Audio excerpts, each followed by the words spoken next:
오늘 요한복음 2장 1절부터 11절까지의 말씀, 가나의 혼인잔치에 대한 이야기입니다.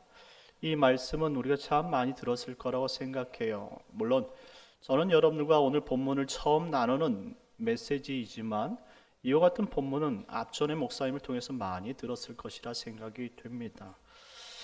특별히 오늘 본문 말씀을 통해서 행복의 초대라는 제목으로 은혜를 나누려고 하는 것이지요. 오늘 본문은 우리가 잘 알고 있는 요한복음이라는 것입니다. 특별히 요한복음의 7가지 표적과 7가지 자기 계시가 담겨 있는 메시지예요. 이 표적이라는 단어 세메온이라는 것은 기적 가운데 예수님 이기를 나타내는 사인을 이 표적 세메온이라고 부르는 것이죠.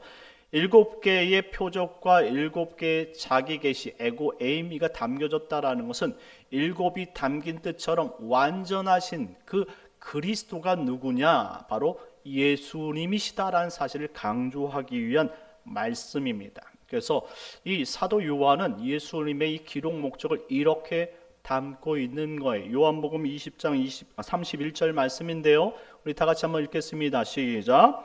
오직 이것을 기록함은 너희로 예수께서 하나님의 아들 그리스도이심을 믿게 하려 함이요 또 너희로 믿고 그 이름을 힘입어 생명을 얻게 하려 함이라. 아멘. 사도 요한이 정확하게 요한복음을 기록한 그 이유는 예수님이 하나님의 아들 그리스도라는 사실이고 그를 통해서 영원한 생명을 얻기를 바란다라는 것입니다.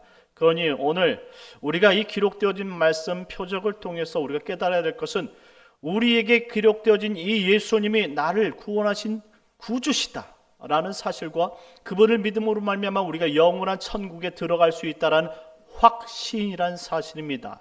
여러분들은 여러분을 구원하신 예수 그리스도를 구주로 믿습니까? 그분을 믿어야 영원하신 하나님 나라에 들어갈 수 있다는 사실까지 믿으시기 바랍니다. 그러니 이와 같은 은혜가 여러분들에게 충만하길 예수님의 이름으로 축원합니다. 1절 말씀 다 같이 한번 읽어보겠습니다. 1절입니다. 시작. 사흘째 되던 날 갈릴리 가나에 혼례가 있어 예수의 어머니도 거기에 계시고. 아멘. 사흘째 되던 날. 자, 이 사흘째 되던 날은 쉽게 얘기해서 세 번째 날이란 표현인데요, 정확하게 무엇을 기준으로 사흘째 되는 날인지에 대해서 성경에 언급된 바는 없습니다. 그래서 학자들은 이 말씀이 어떻게 무엇을 기준으로 사흘째가 되는지를 기준점을 찾는데요, 보통 이렇게 생각합니다. 1장 말씀을 소급해서 올라가게 되어지면 29절 말씀에 보면 예수님께서 세례 요한을 만나는 모습을 이튿날이라고 표현합니다. 그리고 35절 말씀에 보니까 세례 요한이 자신의 제자들에게 예수님을 소개할 때를 이튿날이라고 소개합니다. 그리고 43절 말씀에 보니까 빌립의 소개로 예수님께서 나다나엘을 만날 때를 이튿날이라고 소개합니다. 자, 그래서 이튿날, 그리고 사흘째 되던 날 해서 7일이라고 의미한다고 말씀합니다. 맞습니다. 학자들은 그렇게 이야기하죠. 그런데 저는 요한복음의 이 저자가 상징적인 내용들을 상당히 광범위하게 기록하고 있다는 사실을 전제로 조금 다르게 해석해 보고자 합니다. 요한복음 1장 1절 말씀으로 좀 소급해서 올라가겠습니다. 다 같이 한번 읽겠습니다. 시작. 태초에 말씀이 계시니라.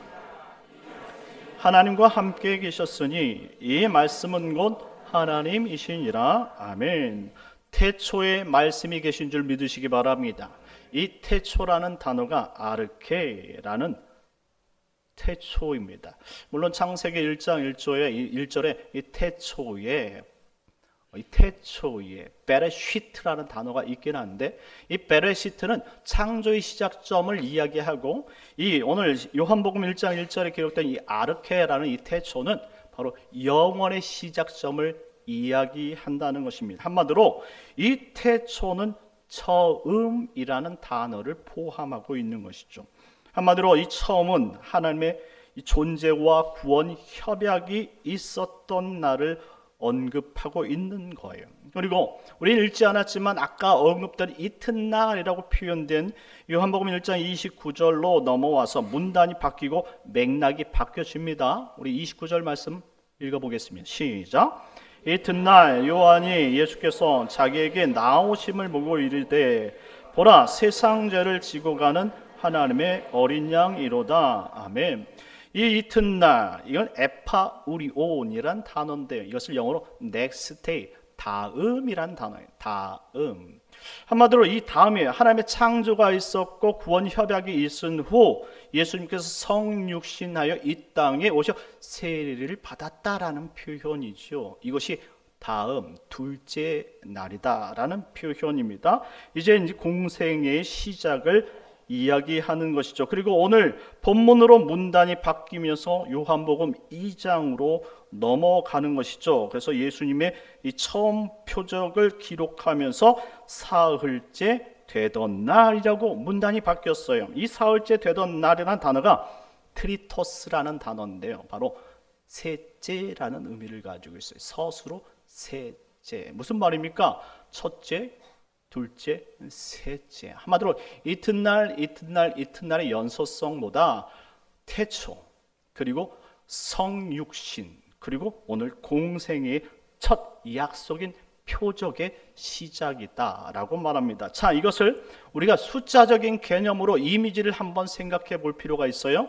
왜냐하면 이 요한복음에는 사도 요한이 이 숫자를 가지고 그리고 그들이 알고 있는 그 유대인들의 상징적인 메시지를 자꾸 던지기 때문입니다. 그래서 요한복음은 읽기 편한 것 같지만 그 내용을 해석하기가 상당히 어렵다라는 것을 알 수 있어요. 왜냐하면 우리가 읽는 것과 그 안에 들어간 이 함축적인 내용이 다를 수 있다라는 말입니다. 자, 그렇다면 셋째 날, 이 셋째 날을 우리가 생각할 때 어떤 날로 생각될까요? 여러분들, 성경에서 셋째 날은 무슨 날입니까? 예수님께서 부활하신 날이 바로 셋째 날인 줄 믿으시기 바랍니다. 한마디로 예수님은 이 상징적인 숫자를 통해서 그의 사역이 무엇인지를 보여주었다. 그것을 사도 요한이 정확히 캐치를 하고, 첫째는 하나님의 창조와 구원 협약, 둘째는 성육신 공생의 시작, 그리고 세 번째는 그의 표적과 그의 죽으심과 그의 다시 살아나심을 나타내고 있다라는 거예요. 그렇다면 그의 부활로 완성되어진 것이 무엇이냐? 라고 말했을 때 오늘 본문 여러 가지 표적과 기적들이 있었겠지만 사도 요한은 그것을 간추려서 오늘 혼인잔치다라고 말합니다. 혼인잔치는 여러분들 이 땅에 잔치가 있겠지만 저 영원하신 천국 잔치가 있는 줄 믿으시기 바랍니다. 그래서 오늘 우리가 본문을 통해서 깨달아야 될 것은 이 셋째 날 예수님께서 왜 혼인잔치의 표적을 보여주시느냐라는 사실이죠. 그래서 오늘 요한복음에 저자 이 사도 요한이 7가지 표적 가운데 첫 번째 표적을 혼인잔치로 끌어온 것에 대해서 우리가 초점을 한번 맞춰보자라는 것입니다. 혼인, 곧 결혼에 대해서 생각해 본다면 성경에서는 2가지 의미를 담고 있습니다. 표면적 의미, 일반적 의미하고 내면적 의미, 함축적인 상징적인 의미가 있다는 말씀이죠. 자, 일반적인 의미를 한번 생각해 본다면 예수님께서 마태복음 19장에 이렇게 말씀하셨는데요. 우리 마태복음 19장 5절 6절 말씀 다 같이 읽겠습니다. 시작. 말씀하시기를 그러므로 사람이 그 부모를 떠나서 아내에게 합하여 그 둘이 한 몸이 될지니라 하신 것을 읽지 못하였느냐? 그런즉 이게 둘이 아니요 한 몸이니 그러므로 하나님이 짝지어 주신 것을 사람이 나누지 못할지니라 하시니. 아멘. 우리가 결혼 예식을 할 때 목사님이 주례를 하면 이 마태복음 19장 5절 6절 말씀을 반드시 읽도록 되어 있습니다. 왜? 예수님께서 이와 같이 결혼이 이와 같은 의미를 담고 있다 설명하고 있기 때문입니다. 이처럼 예수님은 사람이 부모를 떠나서 한 가정을 이루고 사는 것이 결혼이다라고 설명합니다. 이는 창세기 1장 28절 말씀처럼 하나님의 결혼을 통해서 가진 꿈이 있기 때문에 그렇죠. 우리가 이 땅에서 생육하고 번성하고 땅에 충만하면서 하나님 나라를 대를 위해서 살게 하기 위함이다라는 거예요. 결혼은 하나님의 나라를 대를 잇도록 할 육체적 원리를 가진다라는 사실을 기억했으면 좋겠어요. 그러니 결혼한 사람은 나 자신의 예수 믿고 끝나는 것이 아니라 이 결혼의 원리를 통해서 다음 세대에게 하나님 나라까지 이어줘야 된다는 사실을 기억하시란 말씀입니다. 하나님 나라를 사십시오. 이 땅에 우리 결혼한 모든 성도님들은 이 결혼에 이 담긴 의미를 생각하고 육체적으로 하나만 되지 마시고 하나님께서 생육하고 번성하고 땅에 충만하라는 이 약속까지 여러분들이 받아들이고 하나님 나라가 다음 세대까지 이루어질 수 있도록 여러분이 최선을 다해서 살라, 이 말씀입니다. 두 번째는 함축적인 의미, 상징적인 의미라는 것이죠. 이것을 사도 바울이 이렇게 설명을 합니다. 에베소서 5장 32절 말씀인데요, 다 같이 읽겠습니다. 시작. 이 비밀이 크도다. 나는 그리스도와 교회에 대하여 말하노라. 아멘. 이 비밀이 크도다 라는 말씀은 사도 바울이 오늘 마태복음 19장 예수님께서 말씀하신 그 내용들 그대로 끄집어냅니다. 그러면서 이렇게 설명하는 거예요. 이것은 비밀이다. 나는 그리스도와 교회에 대해서 말한 것이다 라고 설명해요. 예수님께서는 일반적인 결혼의 의미에 대해서 설명을 했다면 사도 바울은 거기 덧붙인 것이죠. 내면적인 의미가 이렇게 담겨 있다는 사실을 기억했으면 좋겠다라는 거예요. 이 비밀, 미스테리온이라는 단어죠. 영어의 미스테리가 여기서 나온 단어예요. 한마디로 숨겨진 의미, 감춰진 의미, 내면적 의미라는 사실입니다. 원래 하나님께서 인간에게 주신 이 결혼은 남자와 여자와의 연합만을 가르치는 것이 아니었다라는 설명입니다. 그리스도와 교회의 관계를 설명하면서 이 신랑 되신 예수님과 신부된 이 성도 간의 연합이 교회이고 결혼이라는 사실을 깨닫게 해주시는 것입니다. 한마디로 우리가 보이지 않는 하나님을 따라 살기엔 너무나 힘들어요. 보이지 않는 하나님의 말씀대로 그 원리를 가지고 살기 위해선 하나님께서 인간의 질서의 원리를 따르도록 했는데, 행복한 가정의 원리는 하나님과 연합의 원리의 그 모델이 된다는 사실을 보여준 거예요. 여러분들 결혼해서 행복하고 즐겁게 사는 것은 주님을 만난 이 신부된 모든 교회들이 합쳐서 행복을 누리는 것과 동일하다라는 거예요. 그러니 주님을 만나서 무엇이 행복하냐라고 묻는다면 특별하게 무엇인가를 설명해 주고 싶은데, 그것이 바로 결혼, 남자와 여자가 만나서 신혼의 꿈을 꿀 때 얼마만큼 연합이 되어지고 신비로운 행복을 누리는지 그것을 통해서 가르쳐 주고 있다, 이 말이죠. 말로는 정확하게 표현을 할 수는 없는데요, 남자가 그리고 여자를 만나서, 여자가 남자를 만나서 하나 된 이 신혼, 행복한 이 단꿈을 꾸는 이 결혼이 설명을 할 수는 없지만 너무나 신비스럽고 아름답고 너무나 행복하다라는 사실을 이 결혼의 원리를 통해서 바로 교회의 원리로 설명하고 있다, 이 말입니다. 하나님을 만나는 것이 이와 같다라는 거예요. 비록 누군가에게는 뭐라고 설명을 할 수는 없지만 내가 남편을 만나서 하나의 가정을 이룬 것처럼 내가 주님을 만나는 것이, 이것이 너무나 행복한 거예요. 그래서 여러분들 그때는 뭐라고 말할 수는 없지만 새벽 기도도 나오고 수요 예배도 나오고 금요 기도에도 나오고 주일 오후 예배까지도 참석해도 전혀 힘들지 모르는 거예요. 서로가 막 알콩달콩 막 이렇게 표현이 되겠습니까? 지지그보가도 너무나 행복한 것이죠. 그래서 같이 있는 것이 너무나 꿈만 같고 좋은 거예요. 그래서 직장에 가기도 싫고요, 다른 사람 만나기도 싫고요, 그냥 둘이만 있고 싶은 거예요. 돈은 누가 벌어? 이렇게 이야기하고 싶지만 그래도 그것과 상관없이 그냥 짝꿍하고 살고 싶은 것이 결혼이라는 것이죠. 우리가 처음 주님을 만날 때 그와 같다는 것이죠.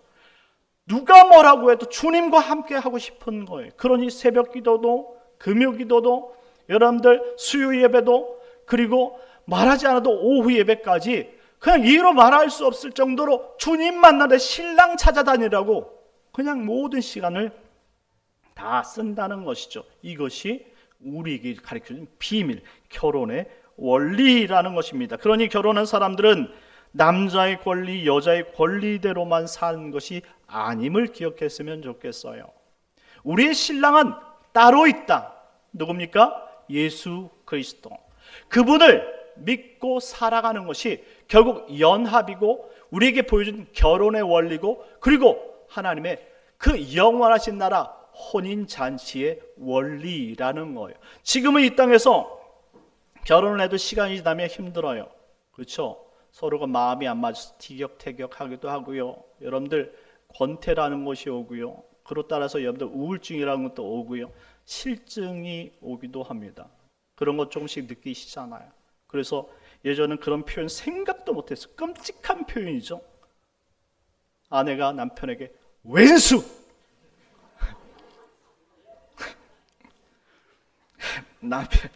남편이 아내에게 아주 마누라! 못된 마누라! 이렇게 표현하지 않습니까? 그렇게 표현할 걸 알고 여러분들 결혼한 건 아니었잖아요. 근데 살다 보니까 지지고 볶다 보니까 막 신경전이 벌이고 여러분들 막 전쟁이 일어나기 시작하는데 1차 전쟁, 2차 전쟁, 3차 전쟁 막 치르면서 마누라가 원수가 되어지고 남편이 원수가 되어지는 건 막. 이 땅의 결혼은 완전하지 않다는 거예요. 그러니 우리가 영원하신 신랑을 우리가 제대로 만나고 섬기지 못한다면 이 땅의 것이 너무나 지루하고 힘들어지는 것이죠. 그러니 이혼까지도 생각하게 되는 거예요. 그런데 기독교인들은 어떻게 합니까? 참아내는 것이잖아요. 왜요? 우리의 원래 실제 모델은 예수 그리스도라는 사실을 알고 있기 때문에 그렇습니다. 그 원리를 따라서 지금은 힘들지만 저 천국에 완전한 결혼이 이루어진다는 사실을 생각해 볼 때에 다 믿음으로 감내한다라는 것입니다. 그래서 오늘 본문 셋째 날 가나의 혼인잔치를 통해서 완전한 하나됨이 있을 것이라는 그런 상징적인 메시지를 던져주고 있는 것입니다. 자, 오늘 본문으로 들어가서 살펴보게 되어지면 오늘 본문에 보면 누구인지는 정확하게 이름이 기록되지 않았어요. 예수님과 그 제자들이 누구인지 모르나 혼례 청함을 받게 되었고 그 자리에 참석하게 되었습니다. 그런데 예상치 못하게 이 결혼식이 일어나지 말아야 될 불상사가 일어났죠. 바로 결혼식을 대미로 장식할 만한 이 만찬의 포도주가 떨어졌다라는 것입니다. 포도주. 결혼식이 꼭 필요한 것이 포도주예요. 왜냐하면 기쁨을 나타내준 상징이 포도주이기 때문에 그렇습니다. 그런데 우리는 포도주 하면 생각이 나는 것 있지 않습니까? 포도주는 예수 그리스도의 피, 보혈의 상징, 매개체라는 것입니다. 그러니 예수님의 피가 없으면 인간은 행복하지 않은 거예요. 예수님의 피가 없으면, 예수님의 생명이 우리에게 없으면 결혼의 의미가 이 땅에서 상실되고 고갈되고 힘들다 이 말입니다. 그것을 지금 회복시키기 위해서 누가 그 자리에 있는 겁니까? 예수님이 그 자리에 있다라는 거예요. 어떻게 해서든 이 육체적 관계의 그런 가정생활에서도 영원하신 우리 신랑 되신 예수님 우리 구주로 신랑으로 우리 중심 가운데 있지 않으면 그 결혼 생활이 힘들다는 사실을 가르쳐주고 있는 거예요. 그러니 건강한 사람들의 그 신혼의 모델 그리고 결혼의 모델을 보면 예수 잘 믿을 때 그 결혼이 행복하게 유지되는 줄 믿으시기 바랍니다. 그러니 여러분들 내 마음에 나의 영원하신 신랑, 남자도 똑같아요. 내 신랑은 결국 우리를 기다리시는, 맞아주시는 예수님밖에 없는 거예요. 그분을 제대로 믿고 따를 때에 이 나에게 있어서 이 결혼의 원리가 의미가 생겨지고 최선을 다할 수 있게 되어진다는 것이죠. 남자든 여자든 상관이 없습니다. 우리에게 예수님이 필요한 줄 믿으시기 바랍니다. 그런데 3절 말씀처럼 혼인잔치에 있을 중요한 포도주가 떨어지고 만 것이죠. 이때 예수님의 어머니 마리아가 이 떨어진 포도주를 구하도록 예수님을 찾아가 요청하는 것입니다. 4절 말씀 다 같이 읽겠습니다. 4절 시작. 예수께서 이르시되 여자여 나와 무슨 상관이 있나이까 내 때가 아직 이르지 아니하였나이다. 아멘. 이 본문 말씀을 통해서 어떤 가톨릭에서는 어머니 마리아를 통해서 결과적으로 예수님께서 응답해 주셨을 것이다 라고 확대 해석하고 잘못 생각하게 합니다. 하지만 그런 내용이 아닌 것이죠. 분명히 4절 말씀에 보면 예수님께서 여자여 나와 무슨 상관이 있습니까? 그리고 내 때가 아직 이르지 않았습니다 라고 거절하셨다라는 걸 반드시 기억할 필요가 있습니다. 두 가지 이유로 거절합니다. 여자여 나와 무슨 상관이 있습니까? 여러분 생각할 때 여러분들 우리나라 정서에는 어머니를 어머니라 부르지 않고 뜬금없이 여자라고 부르면 괴리감을 느끼게 됩니다. 갑자기 처음 여러분들 성경을 읽는 사람들은 잘 나가다 예수님 왜 이렇게 건방지지? 예수님께서 왜 이렇게 어머니를 갑자기 어머니를 안 부르고 여자라고 부르지? 건방지게. 이렇게 생각해요. 예수님 갑자기 어머니의 아들로 전락되는 경우가 있습니다. 제가 청년 시절 때요. 은혜를 잘 받고 있었는데 이 본문 가서는 막 가슴이 답답해지는 거예요. 내가 알고 있는 예수님은 이런 분이 아닌데 예절이 있고 상당히 좀 인격이 좋으신 분인데 왜 엄마를 어머니라고 안 부르고 여자요라고 불렀지? 답답한 거예요. 근데요. 이 원어로 들어가 보니까 이 여자요라는 단어가 귀내라는 단어예요. 귀내는 호격인데 높여서 부를 때 부르는 호칭. 어머니 아시겠습니까? 엄마라고 부르지 않고 어머니. 평상시와 좀 다른 호격을 사용했다라는 표현입니다. 한마디로 지금 예수님께서 공생에 들어와서 아마도 이 어머니와 함께 생활하지 않고 있었다는 사실을 보여주는 것이죠. 공생에는 지금 그리스도로서 한마디로 마리아의 어머니의 아들로서 사역하는 것이 아니에요. 이제 그것을 정리하고 그리스도로서 사역하고 있음을 지금 선언하고 있는 거예요. 여자여라고 표현한 그 안에 내가 그리스도 사역을 하고 있다는 사실 구분의 표현이 되어 있다라는 것입니다. 그러니 건방진 것이 아니에요.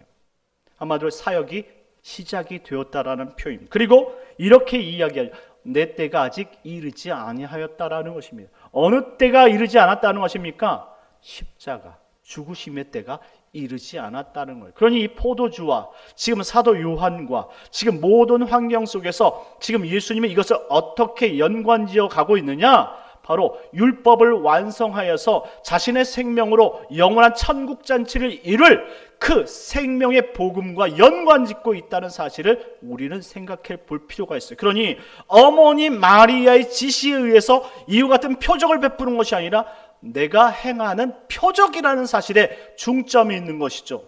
한마디로 수동적인 베품이 아니라 능동적인 하나님의 원함이라는 사실을 기억하는 것이에요. 그러니 카톨릭에서 이야기하는 것처럼 여러분들 이 문장이 여러분들 어머니 마리아가 부탁했기 때문에 아들로서 응답해 주는 것이 절대 아닙니다. 하나님의 택한 백성을 구원하시고자 하는 이 예수 그리스도의 능동적인 바로 하나님의 역사가 있다는 사실을 기억하시기 바랍니다. 그래서 오늘 이 셋째 날의 의미, 바로 그들을 위해서 십자가에 짊어지시고 영원한 포도주로서 자신의 생명을 바침으로 이 혼인잔치가 인간의 잔치에서 하나님의 놀라운 축제의 잔치로 바뀌게 된다는 사실을 상징적으로 던져주고 있는 것입니다. 5절 말씀을 보면 어머니 마리아가 하인들에게 예수님이 어떤 말씀을 하시든지 그대로 따라 행하라 라고 부탁을 하게 됩니다. 이는 예수님께서 어머니 마리아와 상관없이 예수님 자신이 이와 같은 일을 행하기로 보여주셨다라는 그 전제가 담겨 있는 말씀이에요. 6절 말씀에 보니까 거기에 보니 유대인의 정결 예식을 따라 두세 통들은 돌 항아리 6개가 놓였다라고 말합니다. 정결 예식. 이 정결 예식은 율법 가운데 정결법을 뜻하는 단어예요. 이들은 혹시 모를 부정을 막기 위해서 이 타인의 집에 들어갈 때 반드시 여러분 손과 발을 씻을 수 있도록 율법의 원리를 따라 여러분 그 물을 담는 항아리를 두었다라는 것이죠. 보통 작은 통 하나를 두는데 오늘 혼례 예식이기 때문에 사람이 많이 올 것을 대비해서 두세 통이 들어가는 특별한 항아리로 6개를 준비했다라는 말입니다. 일반적인 집에 사용되어진 통에는 약 34리터의 물이 들어간다고 하는데 두세 통을 합하면 약 100리터의 물이 들어간다는 사실을 알 수 있어요. 그것이 6통으로 준비됐으니까 몇 리터입니까? 600리터가 준비된 것이죠. 여러분 한 사람이 2리터의 양을 손과 발을 씻는다고 생각한다면 약 300명 이상이 씻을 수 있는 물을 준비했다라는 표현이에요. 여러분들 우리나라 대한민국이 지금 여러분들 총 인구수를 보게 되어지면 5천만 명이라고 얘기를 하죠. 여러분들 이때 결혼식에 참가하는 사람 보면 보통 300명 이상 참가해요. 보통 300명이라면 여러분 많은 것이 아닐게 느껴지겠지만 여러분들 그 당시 인구수가 전체적으로 전 세계적으로 따진다면 2억 명이 안 된다고 합니다. 그러면 300명이면 엄청나게 큰 수가 되는 것이죠. 그리고 가나는 솔직히 갈릴리에서 조금 벗어난 지역이에요. 너무나 외진 지역이기 때문에 시골이라고 생각해 본다면 300명이 있을 수 없는 것이죠. 그렇다면 300명 정도 준비했다는 것은 갈릴리 지역에 있는 많은 사람들까지 초청했다라는 사실, 지금 완전히 성대한 결혼식을 만들고 있었다라는 것입니다. 거기에 예수님이 참석한 것이죠. 그런데 그런 성대한 혼인잔치에 포도주가 떨어졌다라는 거예요. 한마디로 인간이 준비한 혼인잔치는 이렇게 결핍이 있다는 사실을 보여주는 거예요. 우리가 살아가는 이 결혼을 맺고 살아가는 모든 결혼에는요, 남자와 여자가 행복하게 살지만 결핍이 있다는 사실을 먼저 알았으면 좋겠어요. 그렇기 때문에 우리가 서로 부족한 거예요. 그러니 이해가 필요하죠. 이해를 하기 위해선 내 인격보다도 예수님을 통한 인격이 중요한 거예요. 내가 예수를 믿고 따르는 그 인격이 우리에게 있어서 상대방을 배려하는 기준이 된다는 사실입니다. 그러니 예수님 없이 부부 생활하는 사람들은 쉽게 이혼할 수 있겠지만, 예수님을 믿고 예수님을 주인으로 섬기고 있는 부부들은 상대가 비록 부족할지라도 예수님의 원리를 따라서 그 사랑으로 감싸준다는 사실을 기억하시기 바랍니다. 그러니 예수 믿는 신랑을 만나는 것 너무나 중요한 거예요. 예수 믿는 신부를 만나는 것 너무나 중요한 줄 믿으시기 바랍니다. 지금 혹시 우리 자녀들 가운데 결혼을 앞두고 있는 이 청년들이 있다면 반드시 이와 같은 메시지를 좀 전달해 줬으면 좋겠어요. 그냥 서로 이성적으로 신이 나서 만나는 결혼은 한계가 있다라는 거예요. 포도주가 떨어져서 결국 그들에게 아픔이 찾아오는 것처럼 신앙이 없으면 그들에게 아픔이 찾아올 것이고 단절이 있을 것이고 그 가운데 결핍으로 인해서 결과에 막지 못할 일들이 벌어진다라는 것이죠. 그러니 이혼을 우습게 생각할 수 있는 것입니다. 그런데 예수님이 함께 한다면 이와 같은 모든 것들을 변하게 할 수 있다는 사실을 오늘 보여주고 있는 것입니다. 7절과 8절 말씀인데요, 다 같이 읽겠습니다. 시작. 예수께서 그들에게 이르시되 항아리에 물을 채우라 하신즉 아기까지 채우니 이제는 떠서 연회장에 갖다 주라 하심에 갖다 주었더니. 아멘. 예수님은 떨어진 포도주를 채우기 위해 정결법으로 준비된 이 물 항아리 아구까지 물을 채워 넣었습니다. 정결법으로 준비되어진 이 물 항아리가 여러분들 율법이라고 생각한다면 인간이 그 율법을 따르려고 해도 항상 부족하다라는 거예요. 그래서 그것을 다 채울 수 없는 것이 인간이고 그리고 인생이라고 설명하고 있는 거예요. 그런데 그것을 누가 채우십니까? 이 물로 깨끗이 씻겼던 이 처음의 율법을 예수님께서 그 안을 자신의 포도주로 채운다는 사실을 생각해 볼 때에 율법을 이루시고 우리에게 참된 영원한 생명과 기쁨을 주실 분은 사람의 언약이 아닌 바로 하나님의 약속되어진 메시아 곧 예수 그리스도를 만날 때 우리가 진짜 행복을 누리고 우리의 율법으로 인해서 하나님의 나아가는 길을 막혔다 할지라도 주님을 통해서 영원한 천국으로 나가는 산길을 얻게 되는 줄 믿으시기 바랍니다. 그러니 예수님이 우리 가정에 들어올 때 율법으로는 부족한 자이나 주님께서 그 죄를 채우시고 그분의 생명으로 말미암아 우리가 저 영원하신 영원한 하나님 나라의 혼례 장치에 동참할 수 있는 은혜를, 그래서 다시 이 포도주가 모든 사람들을 기쁘게 한 것처럼 그 예수 그리스도의 사랑으로 말미암아 기쁨의 잔치에 동참할 수 있는 은혜를 경험하게 한다는 메시지가 담겨 있는 것입니다. 우리 마지막으로 10절 말씀 다 같이 읽겠습니다. 시작. 말하되 사람마다 먼저 좋은 포도주를 내고 취한 후에 낮은 것을 내거늘 그대는 지금까지 좋은 포도주를 두었도다 하니라. 아멘. 먼저 두었던 기쁨의 포도주보다 나중에 주시는 이 기쁨의 포도주는 훨씬 크고 위대하다라고 강조점을 두고 있는 거예요.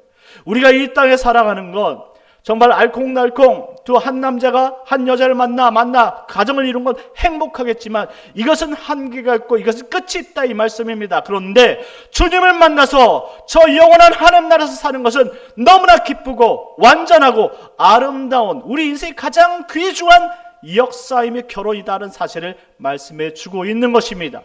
사랑하는 성도 여러분, 이 땅의 혼인잔치는 인간의 육체를 기쁘게 하는 것이 전부일 줄 모르지만 주님이 우리와 함께하는 혼인잔치는 아니 저 하늘에서 다시 만나 주님 앞에 막 성대하게 일어날 그 영원한 혼인잔치는 우리가 영원토록 기뻐하실 주님과 함께함으로 말미암아 더 이상 실증이 일어나고 짜증이 나며 단절이 있고 결핍이 있는 그런 자리가 아니라 영원한 생명과 기쁨과 감사의 자리가 되는 줄 믿으시기 바랍니다. 그러니 이 첫 번째 언약, 이 표적을 통해서 우리는 영원하신 주님이 우리 가정의 주인이 되어야 된다는 사실을 항상 기억하시고, 우리 주인, 우리 가정의 주인은 예수 그리스도, 그분이 우리 가정의 주인이 될 때 나도 행복하고 남편도 행복하고 나도 행복하고, 그리고 우리 자녀들까지도 행복하다는 사실을 기억하시기 바랍니다. 이제 5월 가정의 달 맞이합니다.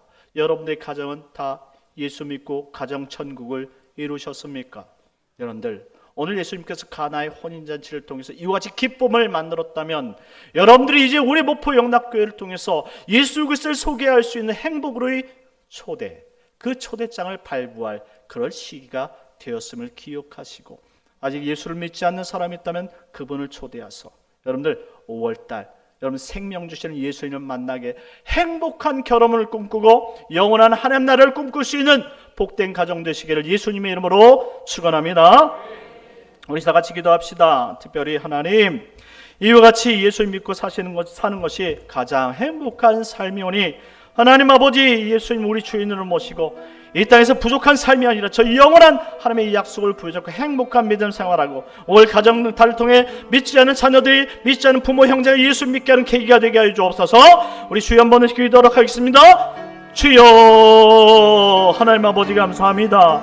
오늘 하나님 가나의 혼인잔치 첫 번째 표적을 통해 하나님이 천한 우리에게 하나님의 생명과 특별히 아름다운 삶이 예수를 우리 중심에 모시고 살아가는 것이 가장 귀하고 기쁘다는 사실을 말씀해 주신 것처럼 이 땅이 전부가 아니라 저 영원한 하나님 나라가 아버지 우리에게 있다는 사실, 다시 주님을 모시고 살아갈 그 영원한 나라를 우리 모델로 삼고 이 땅을 살아갈 수 있는 복된 성도들이 되게 하여 주옵소서. 이것을 위해서 하나님 행복으로의 초대 5월 가정의 달을 아버지 준비하고 있사오니 하나님 가정마다 하나님 예수 믿지 않는 아버지 모든 형제자매 자녀들이 아버지 예수 믿고 구원에 이를 수 있도록 은혜 베풀어 주시고, 살아계신 하나님 만남으로 말미암아 귀한 은혜의 역사가 충만히 갈 수 있도록 인도하여 주시옵소서. 오늘 기도한 대로 하나님 은혜가 있게 하시고, 기도한 대로 열매 맺게 하시고, 기도한 대로 응답되는 역사가 있게 하여 주옵소서. 예수님의 이름으로 기도드리옵나이다. 아멘. 참 좋으신 하나님, 은혜를 감사합니다. 오늘 7가지 표적 가운데 오늘 하나님 첫 번째로 가나의 혼인잔치 표적을 통해 하나님 이 땅의 결혼이 아니라 아버지 저 하늘나라의 완전한 결혼이 있다는 사실을 하나님 가르쳐 주시고, 이 땅은 아버지 부족하겠지만 아버지 저 하늘에서 완전한 삶을 살기 위해 예수 그리스도의 생명이 필요하다는 사실을 보여주셨사오니, 나를 위해 2000년 전에 아버지 십자가 달려 생명을 흘리신 그 예수님을 온전히 믿고 따름으로 말미암아 내가 구원을 받고 하나님 나라에서 영원한 가정을 이루게 하시고, 특별히 우리 가정에 하나님 아직도 예수를 알지 못하는 부모 형제 자녀들이 있다면 예수를 믿고 구원에 이를 수 있는 복된 5월이 되게 하여 주시옵소서. 우리를 전도의 도구로 사용하게 하시고 아버지 예수 그리스도를 온전히 믿게 하는 귀한 한 날이 되게 하여 주시옵소서. 예수님의 이름으로 기도드리옵나이다. 아멘.